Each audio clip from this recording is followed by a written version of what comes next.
Le chasseur le plus salvateur de Russie est un homme qui défie toutes les attentes. Votre apparition, quelques leçons d'intimidation à première vue, un dessin est en Gagnosa. Il y a une figure qui pourrait ressembler à une vie et un peu d'athlétisme, mais il s'agit d'un pouvoir destructeur qui a déjà fait une marque imborable dans le monde des arts martiaux.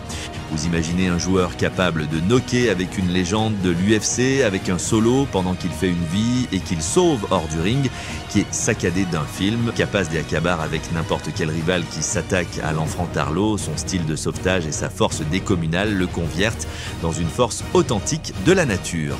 Ce que ce chasseur est vraiment fascinant n'est pas sa seule capacité à frapper ses adversaires, si ce n'est la forme qu'il fait, avec une brutalité qui semble inhumaine, comme si elle était une bête incontrôlée. Son talent pour aborder les légendes du sport, comme Andrei Arlovski, connaisseur de sa technique et de sa discipline, ou Alexandre Emelianenko, une icône des arts martiaux mixtes, le place à un niveau qui peu à peu atteint. L'extraordinaire de son histoire ne se termine pas dans le ring, votre vie hors des pelées est la même d'impactante. Vyacheslav Datsik n'est plus qu'un luchador, mais un personnage vivant à la limite, marqué par un passé rempli de violence, de délinquance et de tragédies personnelles.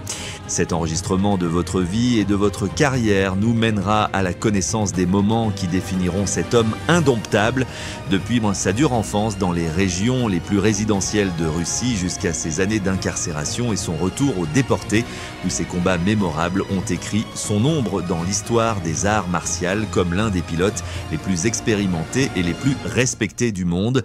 Vyacheslav Datsik est né dans des millions de nouveaux venus, dans un contexte où les difficultés étaient la norme et sans exception. Il est entré dans le monde dans une Russie post-soviétique, caractérisée par une société qui enfreignait de grands défis économiques et sociaux. Creusé dans cet entorno hostile, il a eu une profonde humanité dans son caractère, moulé par un jeune qui a rapidement appris que la vie ne concédait pas de faveurs.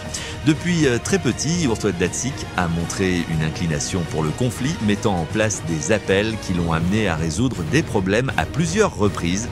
Ce jeu n'est pas de meilleurs jeux infantiles, mais des rencontres réelles qui, avec le temps, rapportent un prix physique et émotionnel à lui. Au cours des dernières années, vous avez eu des conversations cérébrales meurtries, un nombre alarmant qui révèle l'intensité de votre vie Temprana. Sans embargo, ces expériences ne vous dérangeront pas. Au contraire, vous pourriez renforcer votre détermination à survivre dans un monde qui ne propose aucune concession.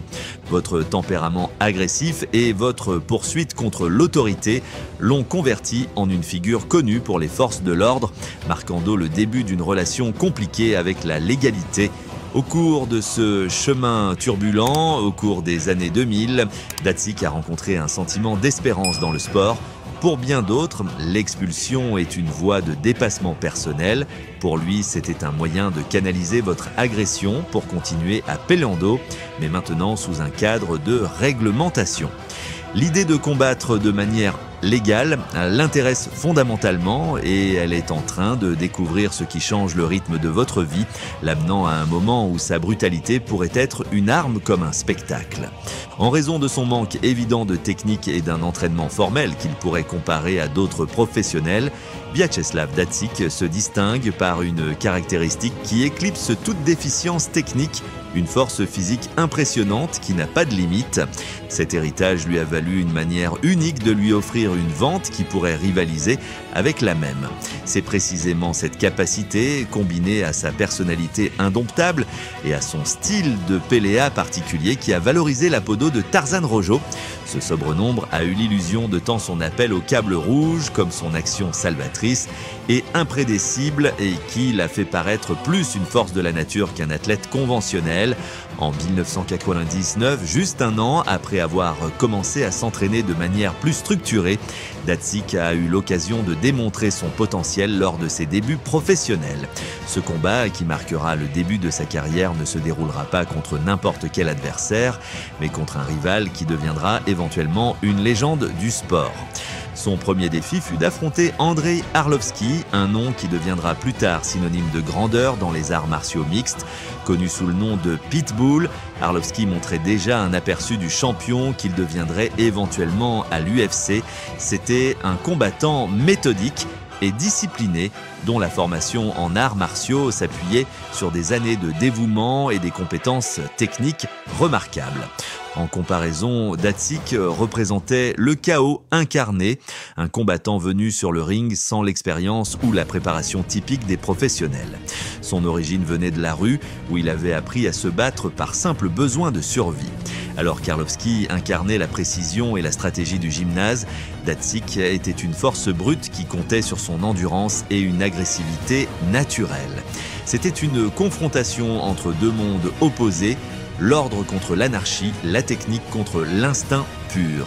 Le combat a commencé avec une intensité qui a clairement montré que les deux combattants étaient prêts à tout donner. Les premiers échanges de coups furent brutaux, Arlovski prenant l'initiative grâce à son expérience et sa maîtrise technique. Lors du premier tour, il semblait évident que Pitbull avait l'avantage. Sa capacité à anticiper les mouvements de son adversaire et à les contrer le place précisément en position de domination. Pendant ce temps, Datsik, bien que féroce, semblait surclassé, comme si son manque d'entraînement formel le condamnait à n'être qu'une cible facile pour les combinaisons avancées d'Arlovski. Cependant, ce qui faisait de Datsik un concurrent si dangereux était sa capacité à absorber les punitions et à rester debout, attendant le moment idéal pour lancer sa contre-attaque. Juste au moment où il semblait que le combat penchait complètement en faveur d'Arlovski, Datsik a montré pourquoi il ne pouvait pas être sous-estimé. Avec une force énorme et un timing impeccable, il a porté un coup dévastateur qui a changé le cours du combat en un instant. Cet impact, chargé de toute l'énergie et de la fureur du Tarzan rouge, a envoyé Arlovski sur la toile, le laissant inconscient et scellant l'une des victoires les plus surprenantes et écrasantes de mémoire lors de ses débuts professionnels. Ce résultat inattendu a non seulement fait de Datsik un combattant au potentiel redoutable, mais a également montré clairement que son style peu orthodoxe constituait une menace réelle pour tout adversaire, quel que soit son niveau d'expérience ou de compétence. Après ce début de carrière bouleversant, Datsik a suivi un chemin qui, loin d'être conventionnel, reflétait sa nature indomptable et chaotique. Bien qu'il se soit révélé être un formidable combattant à l'intérieur du ring, sa vie en dehors de celui-ci a été un tourbillon de controverses et de problèmes juridiques. Son comportement erratique l'a amené à enfreindre la loi à plusieurs reprises, se livrant à des activités criminelles telles que des vols qui ont fini par faire de lui une cible constante pour les autorités. Son penchant pour le conflit ne se limitait pas au domaine sportif. C'était une partie intrinsèque de sa personnalité qui le poussait dans des situations extrêmes. Finalement, ses actions en dehors du ring ont conduit les autorités à le déclarer mentalement instable, ce qui lui a valu d'être admis dans un hôpital psychiatrique. Cependant, dans un acte qui incarnait son esprit rebelle, Datsik a réussi à s'échapper, défiant une fois de plus les restrictions qui tentaient de le contrôler. Il s'enfuit en Norvège, cherchant un moyen de sortir de sa vie tumultueuse en Russie, mais même là-bas, sa réputation le précédait. Les autorités locales l'ont soumis à des évaluations psychiatriques, concluant qu'il était mentalement apte à faire face à des poursuites judiciaires.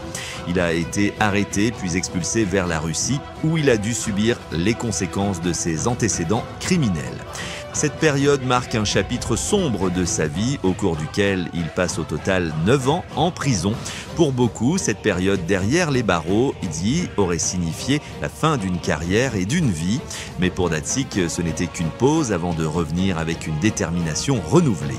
En 2019, il a finalement été libéré, prêt à affronter un nouveau chapitre de son sport et de sa vie, même si sa réputation et son héritage étaient déjà profondément marqués par son passé mouvementé. Une fois libéré, Datsik retourna au monde du combat, bien qu'avec une apparence plus âgée et moins imposante que dans sa jeunesse. Malgré cela, sa puissance physique est restée intacte et sa réputation de combattant imprévisible et acharné a attiré l'attention des fans. Cependant, trouver des opportunités n'a pas été facile car de nombreuses organisations sportives étaient réticentes à l'accepter en raison de son histoire problématique. Finalement, il a réussi à revenir sur le ring où il a continué à démontrer sa capacité à éliminer ses adversaires avec une férocité que peu de gens pouvaient égaler. L'un des moments forts de sa carrière ultérieure a été son match contre Alexandre Emelianenko, frère de la légende Fyodor Emelianenko. Alexandre, un combattant expérimenté au palmarès impressionnant, semblait avoir tous les avantages sur Datsik. Cependant, dans une tournure inattendue, le Tarzan rouge dit a réussi à le vaincre en seulement 10 secondes, renforçant ainsi sa réputation de combattant sauvage et dangereux. Tout au long de sa carrière, Datsik a affronté divers adversaires, notamment des lutteurs tout aussi flamboyants tels que Jono dos Santos, connu sous le nom de The Ring Chef. Ce combat, plein de tensions et de drames, a mis en évidence la capacité de Datsik à dominer même les adversaires les plus intimidants. Une autre confrontation notable a eu lieu contre Antonio Silva, surnommé Bigfoot, un combattant brésilien avec une carrière exceptionnelle à l'UFC. Silva, connu pour sa taille et sa force, a été complètement surpassé par Datsik qui l'a maîtrisé avec des coups si puissants que le Brésilien pouvait à peine se défendre. Le parcours de Vyacheslav Datsik témoigne de la complexité de sa personnalité, un combattant au talent inné et à la férocité unique, mais aussi un homme dont le comportement autodestructeur l'a empêché d'atteindre son plein potentiel. Malgré ses défauts, son héritage dans le monde du combat reste inoubliable. Et ceci est à l'histoire incroyable de Vyacheslav Datsik, le Tarzan rouge qui a marqué sa marque, à la fois au combat et dans sa vie à la limite. Si vous avez aimé cette histoire et voulez plus de contenu plein d'histoires uniques, de combats épiques et d'analyses détaillées, n'oubliez pas de vous abonner à la chaîne et d'activer la cloche pour ne manquer aucune vidéo. Rejoignez la communauté et vivez l'excitation du sport comme jamais avant.